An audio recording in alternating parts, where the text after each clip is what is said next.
Greetings, folks. Welcome. If you ever travel across the country, you can't help but notice differences between places and the age of your surroundings. It could be the vintage of the housing stock, the age of businesses and shopping districts, or even the people around you. In the next few videos, we're going to take a look at the relationship between regional economic development and the age of a place, with a focus on what we'll call the newness of a region. And we'll look at several aspects of the newness of regions. To represent new people, we'll look at the age of residents in a region and the percentage of people who recently moved into the region. These are what we call newcomers. To represent new products, we'll look at patents, which is the focus of this video. Finally, to represent new buildings and infrastructure, we'll look at the age of a region's housing stock. But let's start with a look at how the age of products made in a region might affect economic development. To get at this idea, let's think about the product life cycle. When new items or services are invented, production typically takes place in close proximity to where the product or service was launched. Then, in later stages, production becomes more standardized and it spreads to other regions. And this product life cycle impacts the types of production activities that take place in regions. An article by Patricia Flynn of the Federal Reserve Bank of Boston applied the idea of a technology and product life cycle to the study of places. Early stage production of a good or service, which often takes place close to where the item or service was invented, relies more heavily on research and development and human capital. And we know from other videos that human capital is a strong predictor of regional economic development. As products mature, later stage production becomes more routine and there's often less use of technology. So regions that specialize in mature goods and services may realize lower economic development benefits. In our analysis of new products and services, we'll use data on the number of patents in a region per 100,000 residents, which is a pretty good indicator of new ideas that lead to new or improved items and services. A study by the Brookings Institute looked at the geography of patents across U.S. metropolitan areas, as well as the effects of patents on the productivity of regions. The Brookings study found that patents have a positive effect on regional productivity and that patents exhibit high levels of geographic concentration.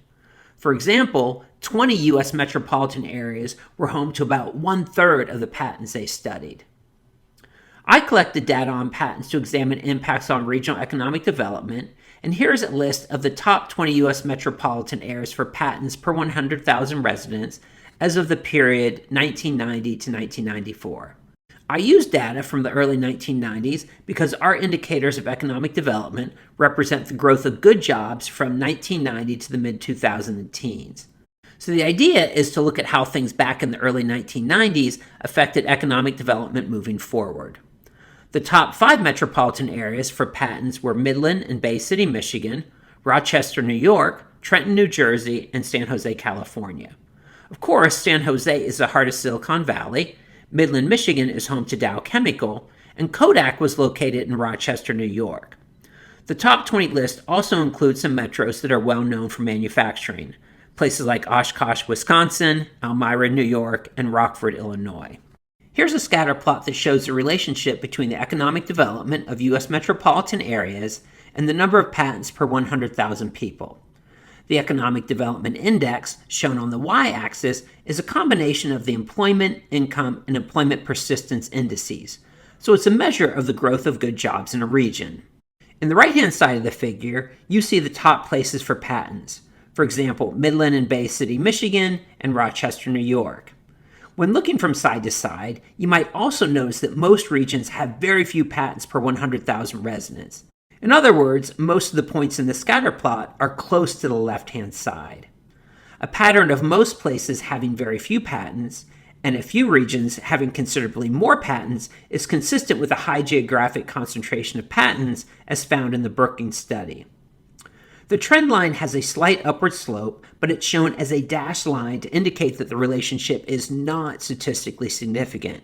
In other words, the number of patents per 100,000 residents had no effect, one way or the other, on the growth of good jobs across U.S. metropolitan areas. This next figure summarizes the effects of patents on the economic development of metropolitan areas. This is the second bar, as well as the effects of patents on states and subsets of large and small metros. The height of the bars represents the size of the impact in terms of standard deviations when we increase the number of patents per 100,000 residents by 1 standard deviation. I shade the bars in red to indicate results that are statistically significant. Since none of the bars are shaded, we see that there's not a statistically significant effect of patents on the economic development of states or U.S. metropolitan areas. And this result holds when you focus on large metros with 1 million or more people and small metros with less than 1 million residents. Now let's take a look at the effects of patents on the economic development of large U.S. metropolitan areas with 1 million or more people. Once again, the bar heights represent the effect when you increase the patent variable by 1 standard deviation, and the results are shown for the employment index, income index, persistence index, and the overall economic development index. So this last bar is a repeat from the previous figure. The bar corresponding with the income index is shaded in red to indicate that the effect is statistically significant. And the height of the bar tells us that a 1 standard deviation increase in the number of patents per 100,000 residents in a large metropolitan area corresponds with about a 0.4 standard deviation increase in the income index, which is a measure of the productivity of regions. So this result suggests that patents help the productivity of large metros, which is similar to one of the main findings from the Brookings report on patents. So what did we learn about the impacts of patents? Again, we use this as an indicator of new ideas, goods, and services in a region on economic development. First, the results show that the intensity of patents, that is, patents per 100,000 residents, does not have a statistically significant impact on the growth of good jobs. We did find, however, that patents contribute to regional productivity when you focus on large U.S. metros with 1 million or more people.